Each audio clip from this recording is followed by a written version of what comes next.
The xenobiology research station on Takari's A4 hummed with the usual sounds of containment fields and environmental processors. Captain Mara Ellen walked through the corridors with the easy confidence of someone who had spent 15 years among the galaxy's most dangerous creatures. Her reputation preceded her, the human who laughed at apex predators, who treated Deathworlders like house cats, who somehow always walked away unscathed. Today, she was headed to the juvenile enclosure in Sector 7. The Vrath were a species that had terrified the Galactic Council for centuries, 3 meters tall when fully grown, with obsidian scales that could deflect plasma rounds, retractable claws that could slice through durasteel, and a bite force that made their homeworld's equivalent of crocodiles look like chew toys. They were obligate carnivores, apex predators on a death world that made Earth look like a vacation resort, and the Council had asked humanity to help socialize their young. "You're insane," Dr. Kelvin had said when Mara volunteered. The Centaurian scientist's 4 eyes had blinked in a synchronous horror. The Vrath see everything smaller than them as prey. It's instinct hardwired, Mara had just smiled. So are dogs. We figured them out. Now she stood outside the enclosure, watching through the observation glass as a dozen Vrath cubs tumbled over each other in play. They were the size of earth lions, all scales and teeth and barely controlled violence, beautiful in their own terrifying way. One separated from the pack, smaller than the others with lighter gray scaling and bright amber eyes that fixed on Mara with unnerving intelligence. The datapad identified it as Core, the runt of the litter but no less dangerous for it. Mara checked her equipment. Reinforced gloves, rated for industrial machinery. Trauma kit. Emergency beacon. She'd faced worse odds. She entered the enclosure. The cubs noticed immediately. Play stopped.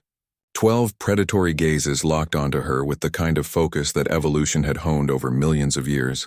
The air grew thick with the musk of excitement. They'd never seen a human before.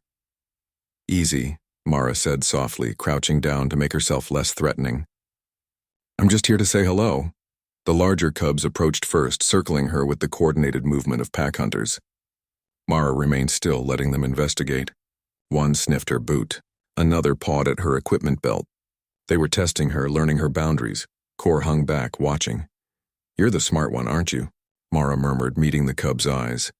That was when the largest cub, designation Alpha 1 on her datapad, decided to test how prey-like this strange new creature really was. It lunged, not with killing intent but with the playful aggression of a puppy that didn't know its own strength. Mara moved smoothly, redirecting the cub's momentum with a gentle but firm push against its shoulder. Alpha 1 tumbled, surprised. The other cubs backed off, reassessing. Mara stood slowly, watching them process this new information. She wasn't prey. She wasn't predator either. She was something else, something that didn't fit their instinctive categories. Core approached. The smaller cub moved with more caution than the others, each step deliberate. It circled Mara twice, amber eyes never leaving her face. Then it did something unexpected. It sat just like the canines Mara had trained back on Earth. "Well, aren't you full of surprises?" Mara said, extending her gloved hand slowly. Core sniffed the glove, tongue flicking out to taste the air around it.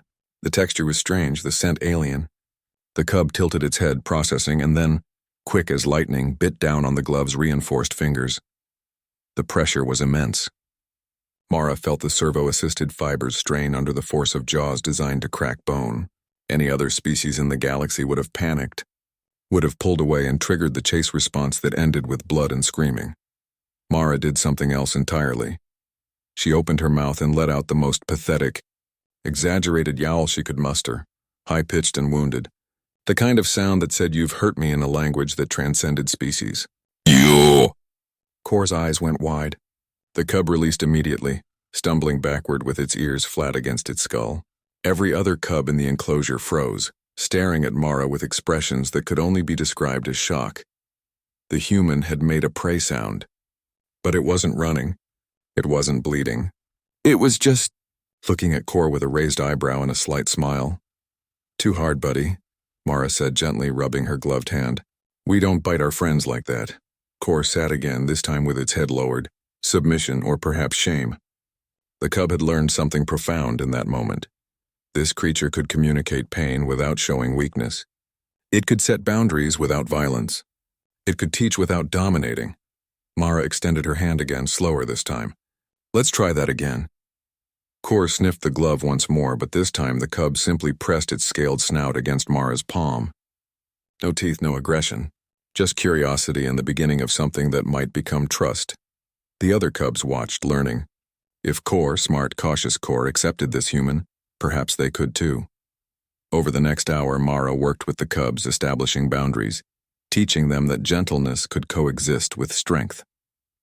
She played with them, redirected their aggressive impulses into constructive behaviors, and gradually earned the kind of respect that couldn't be demanded, only given. When she finally left the enclosure, Dr. Kelvin was waiting by the observation window, all four eyes wide with disbelief.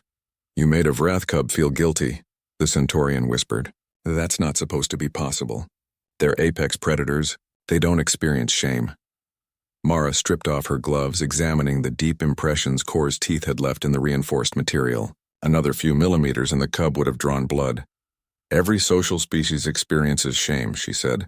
"It's how we learn to live together. The Wrath are pack hunters, right? That means they already have the framework for social bonding. We just have to speak their language.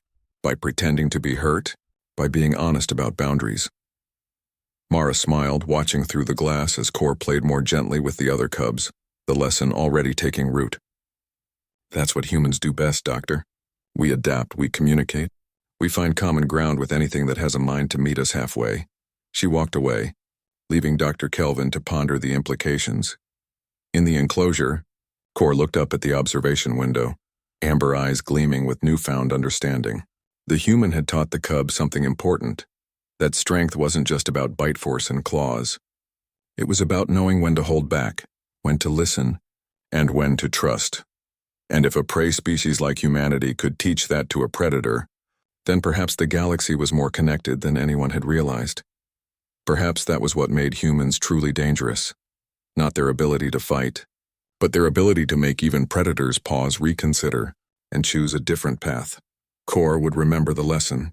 And someday, when the cub grew into a 3-meter warrior with obsidian scales and claws like blades, it would also remember the human who had yowled in mock pain and taught a predator about kindness.